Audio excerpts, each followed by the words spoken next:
Unique comics की दुनिया channel लाए है फोर्ट कॉमिक्स में दैत्यों की बस्ती में जंगारू। दोस्तों, मेरे चैनल को सब्सक्राइब कर लेना और मुझे सपोर्ट करना ना भूले, क्योंकि आप लोगों का सपोर्ट ही है मेरी हिम्मत।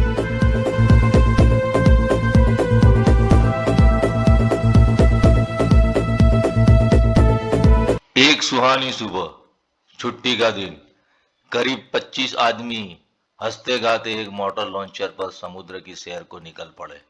लेकिन उन्हें क्या पता था कि दुर्भाग्य उनका समुद्र के बीच इंतजार कर रहा था। अचानक भयंकर तूफान आ गया।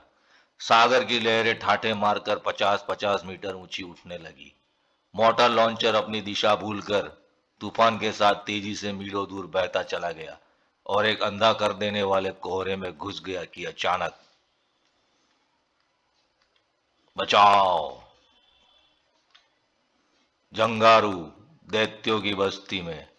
लेखक वीके, चित्रांकन धीरज वर्मा, संपादन अजय कुमार गुप्ता। जहाज का डूबना निश्चित था, इसीलिए सभी यात्री समुद्र में कूद गए और अपनी जान बचाने के लिए दैत्याकार लहरों से लड़ने लगे।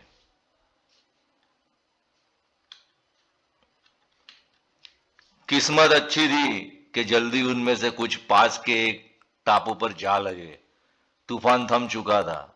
सबसे पहले होश में आने वालों में थी एक लड़की जिसका नाम था स्वप्ना। उसने किनारे पर पड़े लोगों की गिनती की तो हफ हफ, ओ, कुल 14 यानी 11 लोग डूब गए। थोड़ी देर में सभी को होश आ गया। वे सभी असहाय से अपनी स्थिति के बारे में सोच ही रहे थे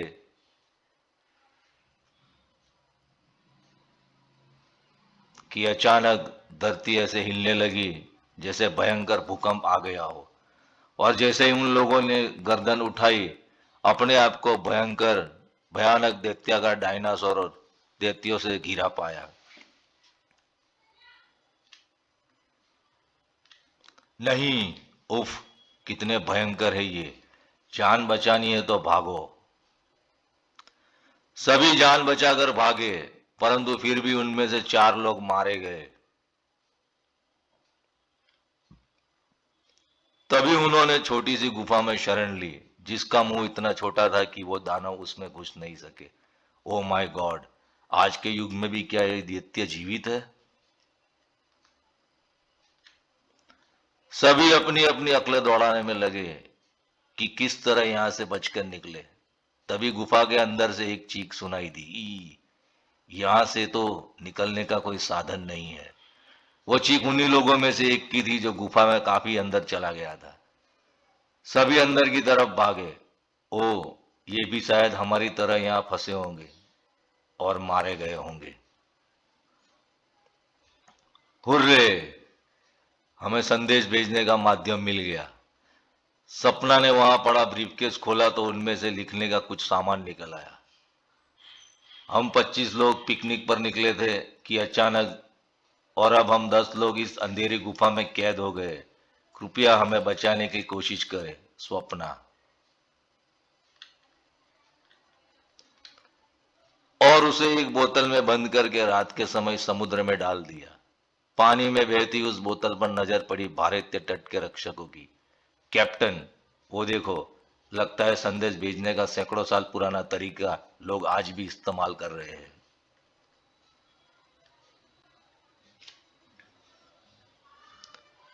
आज सुबह ये पत्र नेवी हेडक्वार्टर से मिला मुझे।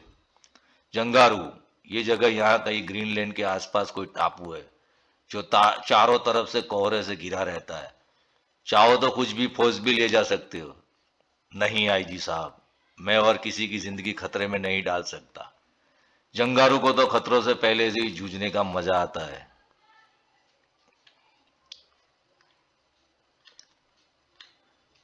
और फिर जंगारू निकल पड़ा दैत्यों की बस्ती की तरफ, बिल्कुल अकेला। इतना गहरा कोहरा, लगता है सही जगह पर पहुंचा हूं। ओह, इस कोहरे ने तो बिल्कुल अंधा ही कर दिया था। सचमुच कोहरा बहुत गहरा था, लेकिन जंगारू बिना रुके बढ़ता चला जा रहा था। बाल बाल बचा। छप। कोहरे के पार निकलते ही जंगारू की नजर एक अजीब जानवर पर पड़ी, जो अपना मुंह फाड़े जंगारू के आने का इंतजार कर रहा था। गति अधिक होने के कारण अपने आप को रोक ना पाया, और तब अचानक जंगारू की गति में कई गुना तेजी आ गई, और वो उस दैत्य के मुंह बंद होने से पहले पार हो गया।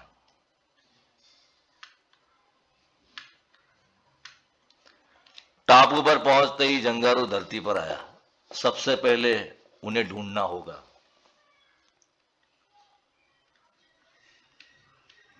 अभी जंगारू कुछ ही कदम बढ़ा था कि धरती ऐसे हिलने लगी जैसे कयामत आ गई हो।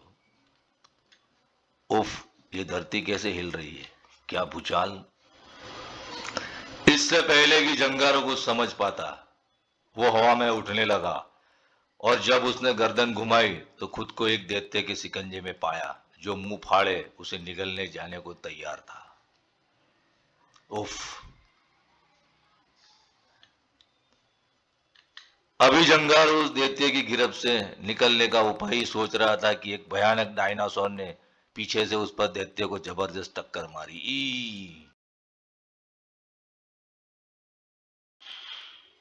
वो दोनों आपस में भिड़ गए, और हवा में तैरता जंगारू उनकी लड़ाई का नजारा देखने लगा। ओ, बिल्कुल सपने जैसा। अगर एक पल की भी देरी हो जाती तो अपनी जिंदगी की किताब आज बंद हो जाती। कुछ क्षणों में दैत्य ने डायनासोर को भगा दिया, और तब उसने जंगारू को ऐसे देखा जैसे कई दिनों के भूखे की रोटी छीन गई हो, क्योंकि अब जंगारू उसकी पहुंच से बाहर निकल चुका था। बहुत होशियार रहना पड़ेगा।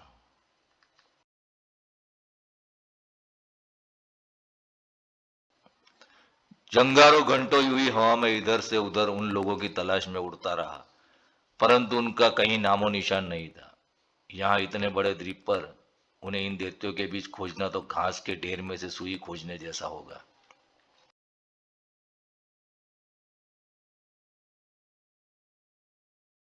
जंगारू को अचंभा हो रहा था कि वो लोग आखिर यहाँ पर पहुंचे कैसे, और फिर किस तरह उन्होंने संदेश भेजा। उन लोगों ने यहाँ 3 महीने कैसे काटे होंगे।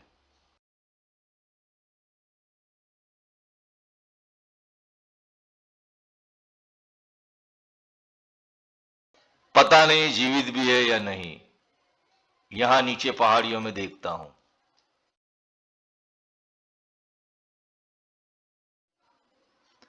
संदेश में सपना ने अपना नाम लिखा था, इसलिए जंगारू ने उसी का नाम लेकर आवाज देना शुरू किया। स्वप्ना, स्वप्ना। जंगारू की आवाज सुनते ही सपना गुफा से बाहर की ओर दौड़ पड़ी। आखिर भगवान ने हमारी सुन ली, हम यहाँ है। सपना की आवाज सुनते ही जंगारू चौंक पड़ा, और जैसे ही उसने गर्दन घुमाई, बचो, वापस अंदर जाओ, तो देखा एक 5 सिंगों वाला एक दैत्याकार गैंडा तेजी से सपना की तरफ भागा चला आ रहा था। उसे देखते ही सपना चीख पड़ी। ई जंगारू को लगा कि सपना वापस अंदर नहीं जा पाएगी, इसलिए वो भी तेजी से उस गैंडे के पीछे भागा।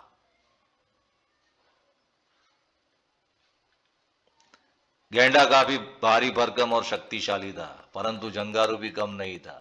वो उस गैंडे के सींगों को पकड़कर उसे आगे बढ़ने से रोकने की कोशिश करने लगा। कहते हैं जंगारू में कई हाथियों के बराबर शक्ति है। जंग करेगा जंगारू।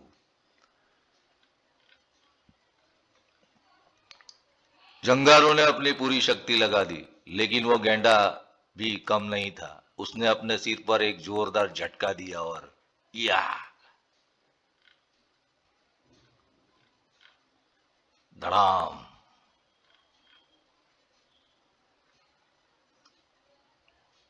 जंगारू को अपना अंत करीब नजर आने लगा। ये तो मारने पर ही उतारू है, अब तो कुछ करना ही होगा। अगले ही क्षण जंगारू तेजी से उछला और और अब बारी थी जंगारू की। जंगारू ने एक बार फिर अपनी पूरी शक्ति समेटी और उससे भिड़ गया।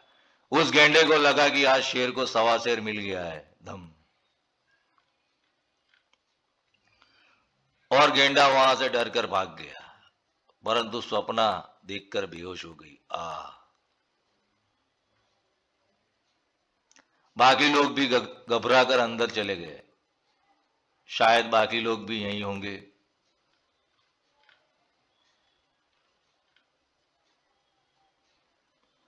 जहां एक तरफ सभी जंगारों को देखकर आश्चर्यचकित थे, वहीं वो लोग बेहोश स्वप्ना को देखकर घबरा उठे। स्वप्ना को क्या हुआ? उनमें से एक आदमी पानी लाने गुफा की तरफ गया। शायद वहां कुछ झरना था। पहले इन्हें होश में लाना होगा। यहां पानी मिलेगा? मैं अभी लाता हूं।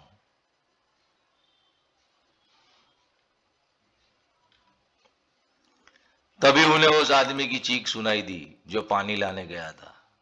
ई, ठहरो, मैं देखता हूं। बचाओ।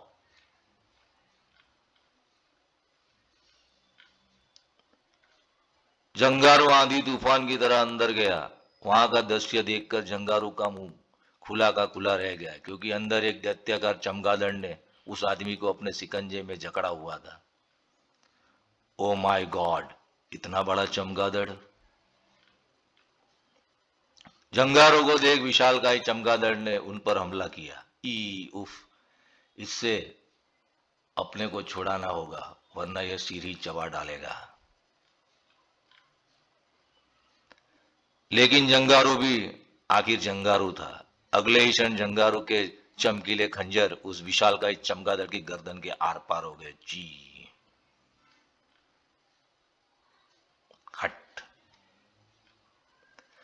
चमगादड़ कटे वृक्ष की तरह जमीन पर आ गिरा। अगर जंगारू फुर्ती से पीछे नहीं हटता तो वो भारी भरकम चमगादड़ उसके ऊपर ही गिरता।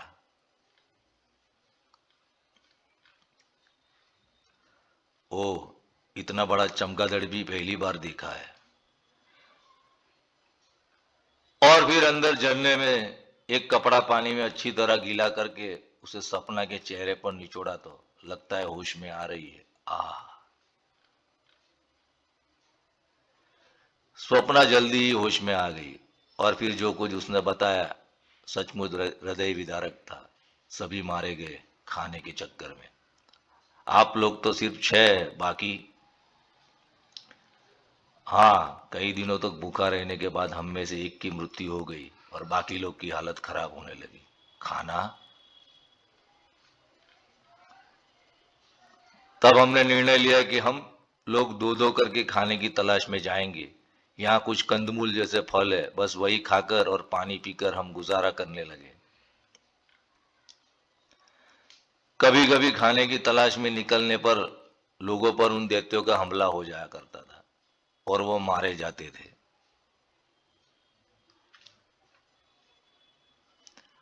और इस तरह 4 हमलों में हमारे 4 साथी मारे गए और इस समय हम सिर्फ 6 शेष बचे। अब आप लोग चिंता ना करें, मैं आ गया हूं। परंतु हमारे पास नाव बोट तो नहीं है। हम जाएंगे कैसे? वो आप मुझ पर छोड़ दे। अब आराम करो, कल जाने की तैयारी करनी है। अगली सुबह जंगारों ने एक एक कर कई वृक्ष उखाड़े। कड़ उन्हें काटने के लिए तो कोई साधन नहीं था, इसलिए वो पेड़ों से टकरा टकरा कर समान आकार में कई लट्ठे तैयार किए। कड़ाक! उन लट्ठों को समुद्र के किनारे एक जगह पर इकट्ठा किया। फिर कुछ अजीब से पेड़ों पर लटकी मजबूत लताएं तोड़ी। ये काफी मजबूत रस्सियों का काम करेगी। और उन लट्ठों को बांधकर एक नाव तैयार की। काफी मेहनत करनी पड़ेगी।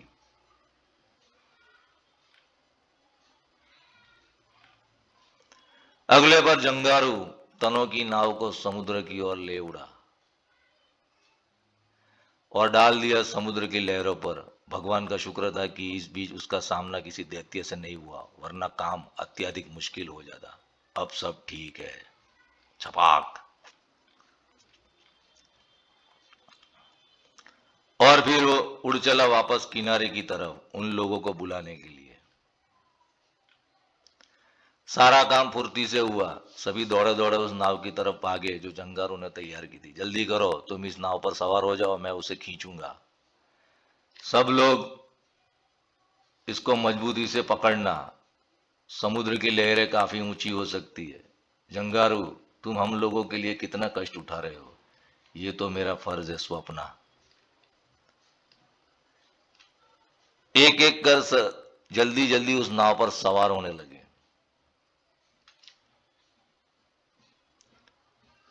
ओके दोस्तों, चलने के लिए तैयार।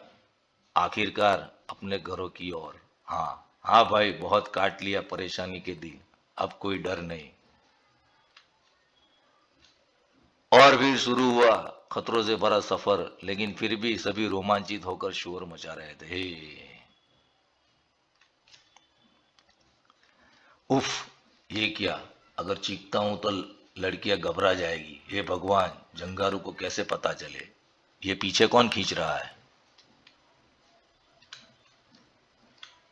जंगारू को लगा नाव अचानक कुछ भारी हो गई है, और जो ही उसने गर्दन घुमाई, ओ नो, शार्क!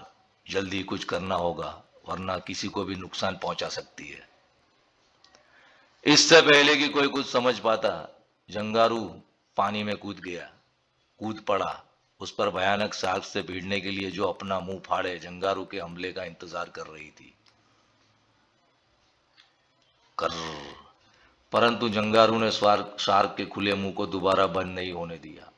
दोनों जबड़ों को पकड़कर उसने शार्क को यूं चीर दिया जैसे कोई गला हुआ कपड़ा, और कुछ देर में शार्क फड़फड़ाकर सदा के लिए शांत हो गई। थोड़ी देर बाद अड़चन भरा सफर एक बार फिर शुरू हुआ। तभी ऊंची उड़ती एक लहर ने नाव को ऊपर उछाल दिया। ई बचाओ!